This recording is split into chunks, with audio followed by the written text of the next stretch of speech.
remember how to fish?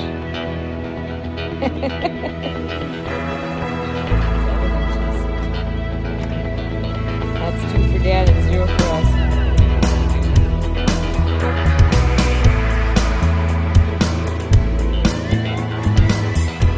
Okay, I'm back on your screen, not to sell my book today, but to explain to you exactly what happened to me. We've had some requests from people asking, so I'll tell you best I can. This was November 16th up in the UP of Michigan. We were hunting deer. Me and 9 other guys. We had radios to contact each other. We were spread out over probably a half a mile of woods, just kind of doing our thing. It was a very windy day. Windy to the point where a smart man would have probably stayed in the cabin, but also good and windy for sneaking up on a deer. Somebody tried to get a hold of me on the radio and I don't respond. I try again, no response. Call another one of the guys, ask them to try to get me, no response.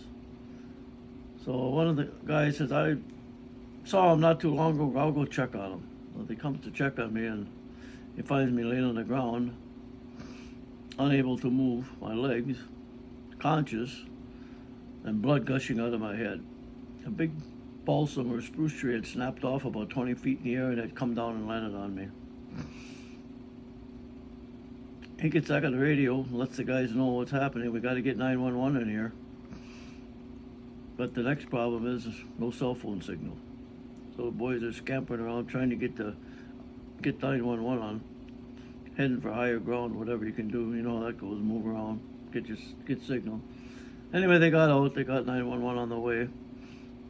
A couple of game wardens happened to be in the area, so they got called in on the call too. And luckily that they were there, because once the ambulance arrived there, we're still probably another quarter to half a mile back in the woods. Now, there was no way for them to drive an ambulance back to me, but the wardens had a 4-wheel drive truck and a chainsaw. There was an old logging road that went back there, so they were able to load the EMTs into their truck, and they got pretty much right up to me. EMTs did their thing, strapped me on a board and secured my neck, threw me in the back of the pickup, drove me out to the ambulance.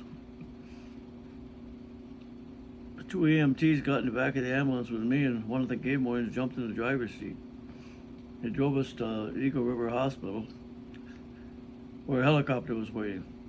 The helicopter couldn't have got any closer to us because of the windy day.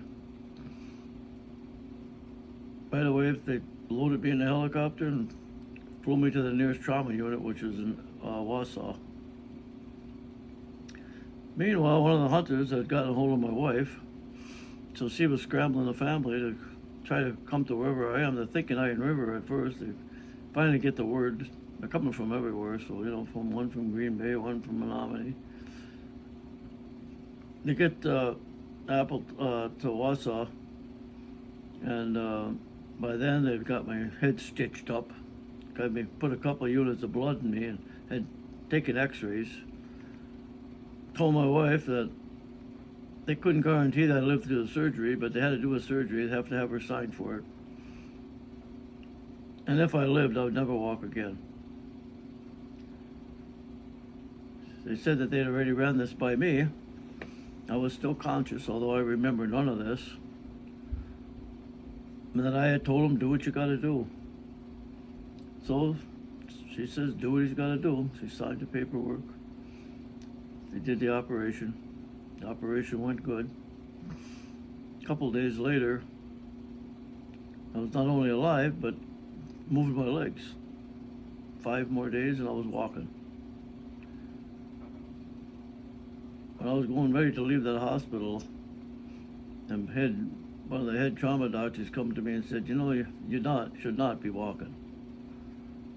Anyone that knows anything will look at your x-rays when you came in, you knows that you'd never walk again. Just kind of thought I'd let you know. So, I'm walking, call it a miracle, whatever you want to believe, but that's my story. I'm sticking to it.